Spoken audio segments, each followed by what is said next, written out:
and welcome to another episode of Blonde Moment. So the big headline this week was that the Pope came to the United States. It was really big news because it's the first Pope in the last 3 to ever do so. But I'm not Catholic. However, part of the Pope's visit was to the White House and visited with the Obamas, and I decided to give y'all my best Michelle, okay? You know, she has been slaying up and down the timelines these days. Well, since she's been in office, she's just been slaying. So I decided to do a little Michelle Obama for you guys today, okay? So you guys know how we start this off. We have to talk about my lips.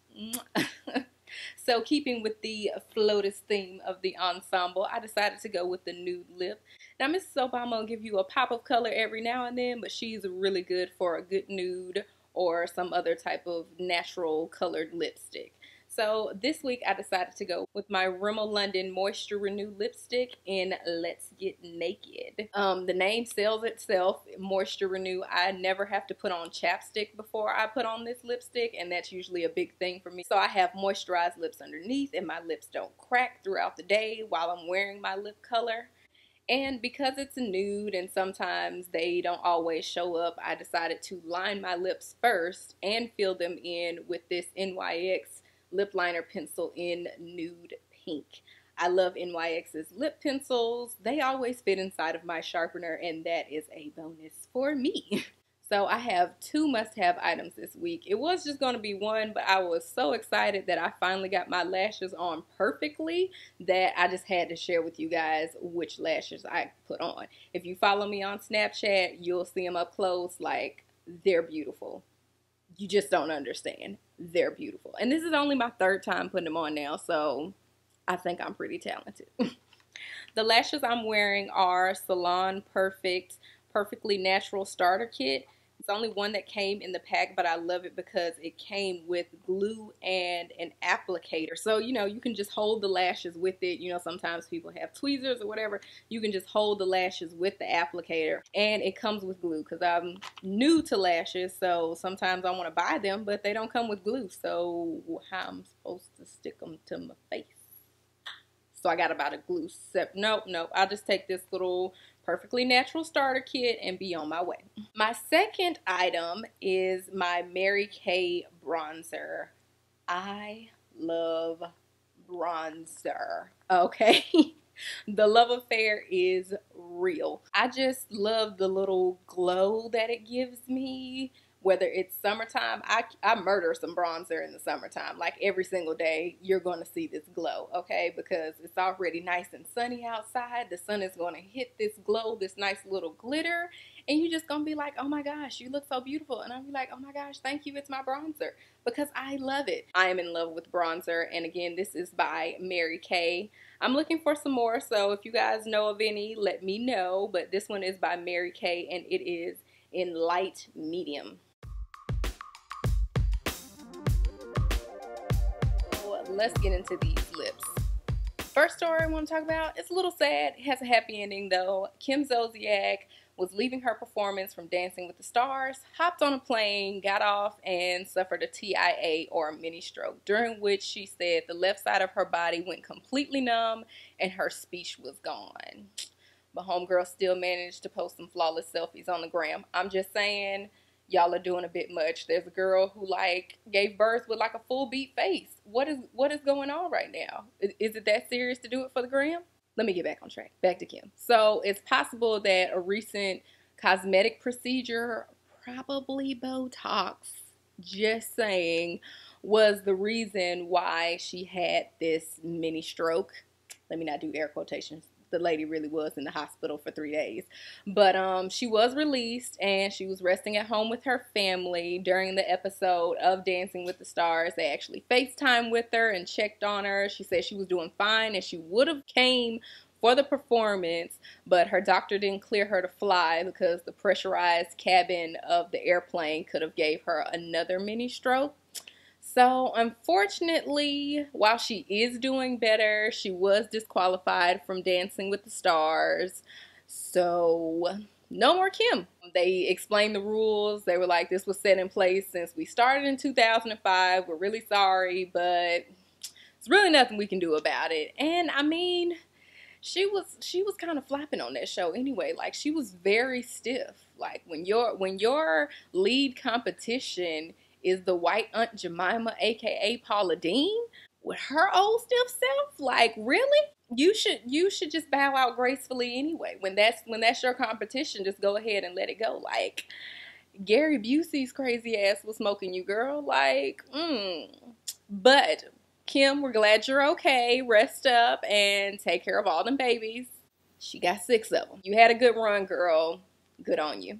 Speaking of babies, Evan Ross and Ashley Simpson decided to share a pic of their new baby girl, Jagger Snow. It's their first child together. Ashley Simpson already had a child from a previous relationship. The baby is so adorable. Oh, she is so cute. Now, Jagger Snow is an interesting name, but we talked about this already.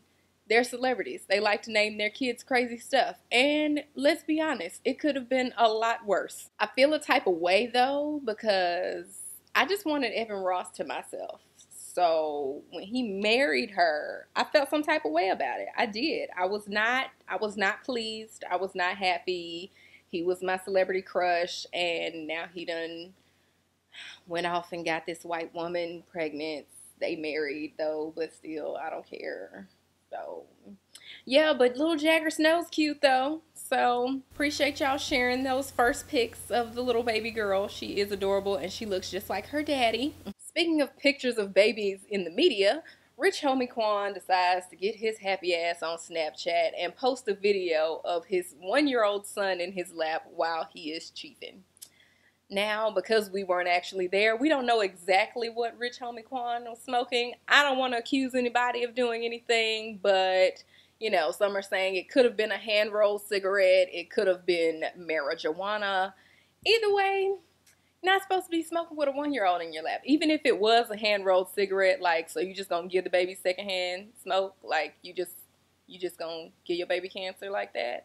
Or if it was weed, you know, that's dangerous too. So I'm not a smoker, so I don't feel like, oh my God, why you smoking weed around the baby? No. Like, I'm just like, any type of recreational drug use should not be done around a child. Whether you're smoking or popping pills, you know, Soldier Boy stupidity, things like that shouldn't be done around the child. Now, drinking, I mean, that's just irresponsible too, but at least you can fake off drinking like, oh, this ain't Crown, this is apple juice. But with smoking, you can't really fake that. So, of course, as usual, y'all like to post dumb stuff on the internet, and people see it. People like law enforcement. Child Protective Services are investigating, and he could possibly face criminal charges, including endangering a child and reckless behavior. Once the heat was on, he decided to go to the gram and apologize, starting off with an apology to his son, Royal Lamar, who is an adorable little boy.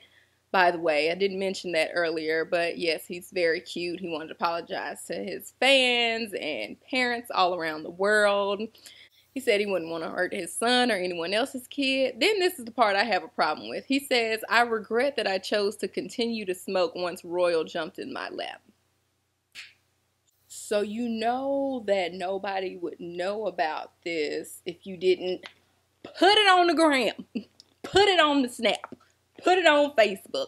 I just want to say that because y'all keep putting your personal business out there and wonder why the whole world knows about it. Maybe if you stop telling the world your personal business, then the world wouldn't know your personal business. It's just as simple as that. It's just that simple. If you don't want nobody to know that your dog died, then don't tell everybody on Facebook that your dog died. If you don't want everybody to know that you're having financial troubles, then stop telling people that you're having financial troubles. And I'm not saying that you just make a status saying, oh my God, I'm broke. Like, you could just simply post 15 million memes about how you ain't got no money, your pockets got flies coming out of it. Like, it's thousands of memes out there. Eventually, we're going to stop thinking that it's a meme, and we're going to start thinking it's your real life, because there has to be a reason why you're posting this. Stop putting your relationships out there. I don't give a damn what you and your man are going through. I ain't got those problems. He ain't my man. He ain't my problem. You ain't my woman or my problem either. So, you know, keep all that under wraps to yourself, because I don't care. I'm not one of those people who takes joy in other people's misery on social media. I just don't want to see it because I don't care. I'm not saying every post has to be deep, thoughtful, and meaningful. Like, I love posting funny videos, but I don't put my personal life on a public forum and then complain when everybody all up in my business. Because you put them in your business. I just had to get that off my chest. Moving on. So, you know, last week there were several black women who rocked it at the Emmys, and they got turned into some Bratz dolls. Uzo actually got turned into a Bratz doll, and in her doll's pose, she's holding an Emmy award, and Taraji P. Henson was turned into a Bratz doll as well, wearing her beautiful black gown. Don't make me quote the designer because I can't remember, but both of these beautiful ladies were turned into Bratz dolls. So this week, the fabulous Zendaya Coleman got honored with a Barbie. What makes this even more amazing is that the folks over at Barbie actually chose to immortalize the very same look that she received criticism over on E's Fashion Police when Juliana Rancic said that she smelled like patchouli oil, the outfit where she had the dreads and the beautiful ball gown. Yeah. I appreciate that, Barbie, because she was gorgeous that night, and just because she chose to wear her hair different and not at the European standard of beauty, I appreciate her for that. She is always rocking different looks. She doesn't care what you think about her, and she owns it every single time. So happy for you and proud of you, Zendaya. Keep making moves, girl. You are doing your thing. Now, see, that's how you congratulate someone. However, we need to take Nicki Minaj to school on how to give someone congratulations. Oh, girl done got on the gram and posted a picture of her Barbie doll and added Zendaya like, oh my gosh, girl, I heard you got a Barbie. Congrats. Did you know they gave me one too? Girl, look at that. Go Barbie. Like, yeah. Girl, what? How you make this all about you? Wasn't this her day when she got the Barbie? You just gonna talk about yourself though. Okay. So I guess enough people commented on the post that she kind of felt bad about it. Only a little bit, because the next post she put up was a picture of her Barbie next to Zendaya's Barbie and said, oh, our Barbie should be BFFs with matching, you know, Barbie mansions and Barbie cars. You just gonna find a way to throw yourself in there, huh? You just gonna find a way. Girl, I can't with you. Let's get into today's QTNA. Remember to send your questions to Blondie's Lipstick Facebook page or tweet me at Blondie's Lipstick. Today's question comes from Dream Deferred with a question mark. They write, hello Blondie. Since I was a kid, I always had big dreams. I've done my best to follow those dreams since I graduated from high school and went off to college. I've had a lot of success, but I've also had a few failures. Right now, I'm 26 years old, still going after what I want out of life and my career. I don't have any kids, and I'm not in a serious relationship. The problem is I feel I don't have a sense of security. At what point or circumstance do you feel a person should just give up the dream for a 9-to-5? Thanks. Well, Dream Deferred, question mark. I don't feel like you should ever give up on your dream. There's going to be times where you chase your dream super hard, and it's all you think about. You eat, sleep, breathe. Like it's everything to you. And then there are going to be other times where your dream is maybe on the back burner. It's not your main focus. It's still in your mind. It's still in your thought process. You're still working and cultivating ideas on how to make it happen, but it's just not your prime concern right now. But I don't think you should ever give up on your dream. Perhaps you do have to take a step back and get a 9-to-5. Sometimes you may need that in order to finance your dream, or you may need that to keep you afloat until your dream takes off. For example, if you're an actor, you may fly out to Hollywood and try to make it, but more than likely you're not going to get this amazing blockbuster role that shoots you to superstardom. It's just, normally it's not going to happen that way. Is there a chance? Yes, but it is an itty bitty, inky dinky, tiny little bitty chance that that's going to happen. Small. Tiny. More than likely, you're going to be one of the many struggling actors out there, and you're going to have to work hard and pay your dues and get to where you want to be that way versus, you know, just magically overnight it's going to happen. With pretty much any field, that's the case. You just have to continue to grind and work hard. If you're an inventor, you need to have the right investor back you. You need to get the right amount of buzz around your product and just grow your consumer base from there. If you want to be a reality TV star and nobody has picked you up for a show yet, you just have to keep shopping your show around. Nothing worth having is easy. You just have to keep that in mind and continue to grind. Your dream is never going to go away.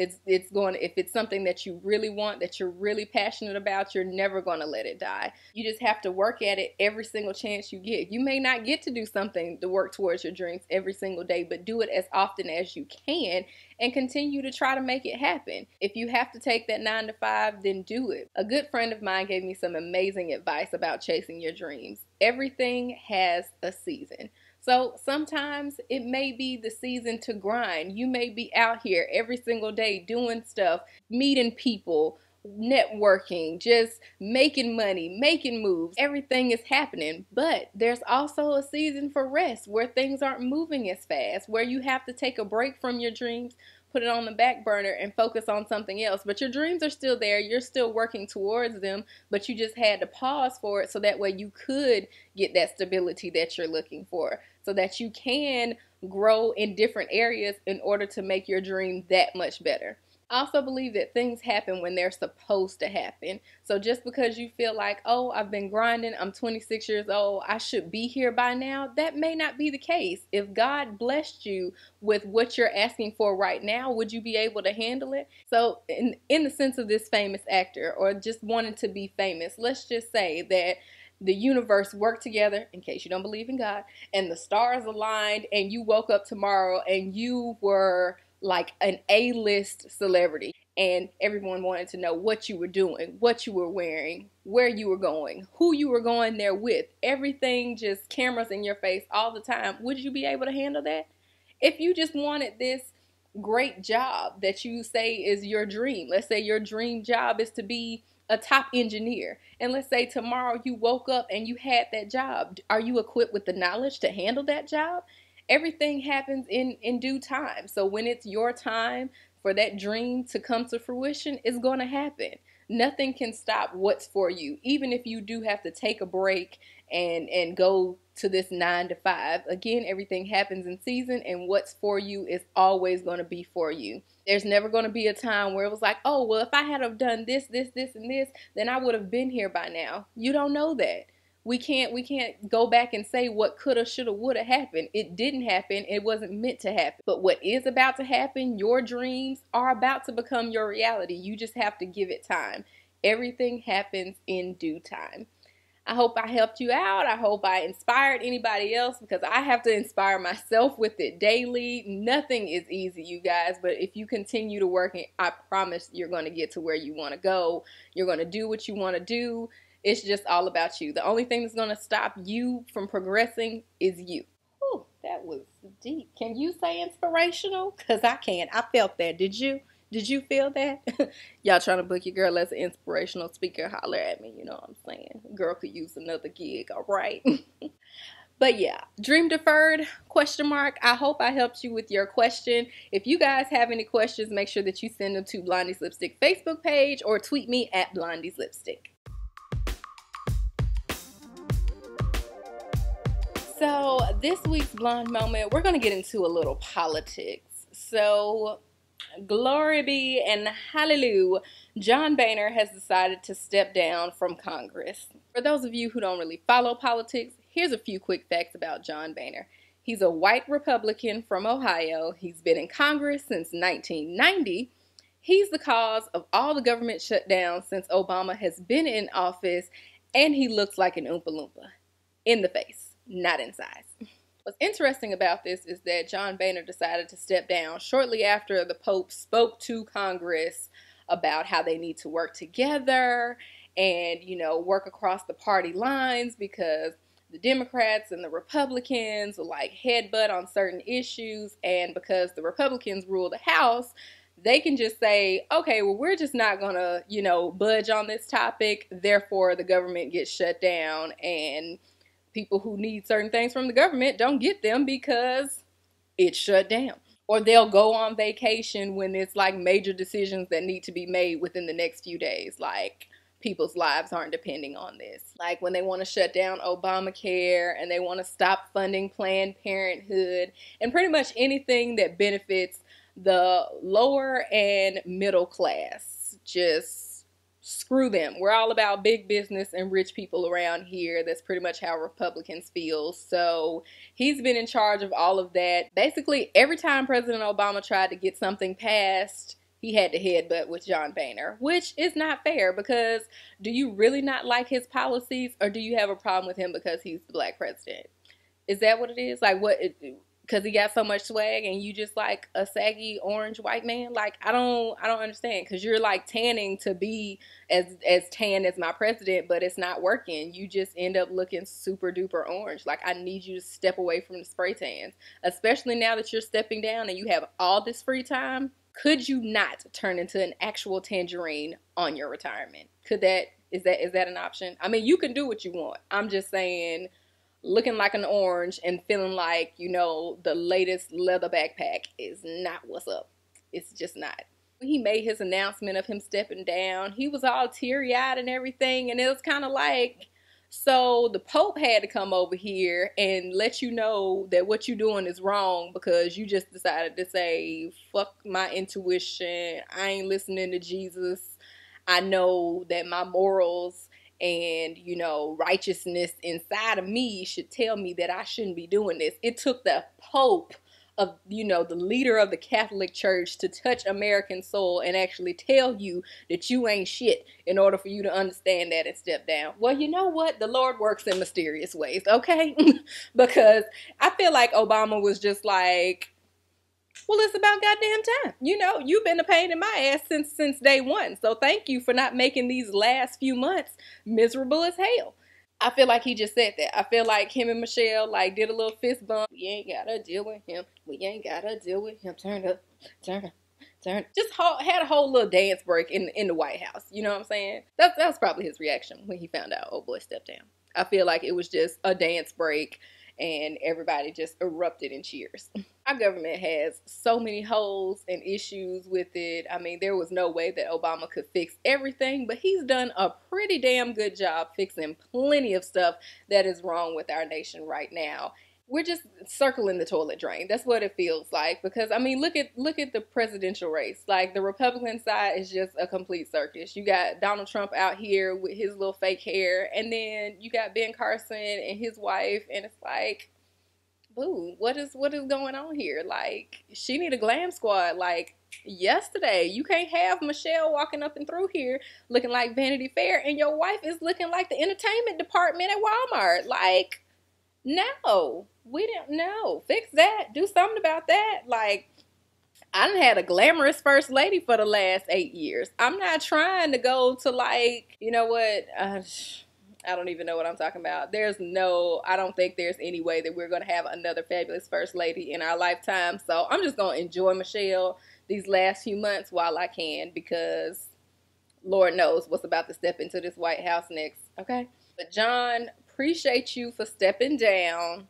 I don't know who is going to take your spot. I feel like the devil would be next, because it couldn't just be that easy that you just step down and then somebody, like, you go from ain't shit to somebody bout shit. I don't feel like that's possible, especially not where the Republican Party is right now. I don't see that in the future. So I feel like we just gonna have Lucifer as the Speaker of the House. Donald Trump is gonna be president. And I told y'all I was gonna leave and move to Canada if that happened, but I'm thinking about moving to Cuba because, you know, I want somewhere tropical. I love tropical weather and fruits and stuff. And, you know, I could learn Spanish. Rosetta Stone is very effective, I hear. But either way, I won't be anywhere within these United States. So I'm going to just, you know, peace out. And I'm going to pray for y'all. I'm going to pray for y'all. Y'all know I couldn't leave without sharing these shoes. You know, you see them? Catch that pop of color. But you guys, that concludes this episode of Blonde Moment. I hope you guys enjoyed it. Make sure that you subscribe to my YouTube channel, like this video, and share it all over social media. Also, leave a comment below. I want to hear back from you guys. For all things Blondies, head to blondieslipstick.com or check me out on Twitter, Facebook, Instagram, Snapchat, all Blondie's Lipstick. I'll see you guys next week. Mwah.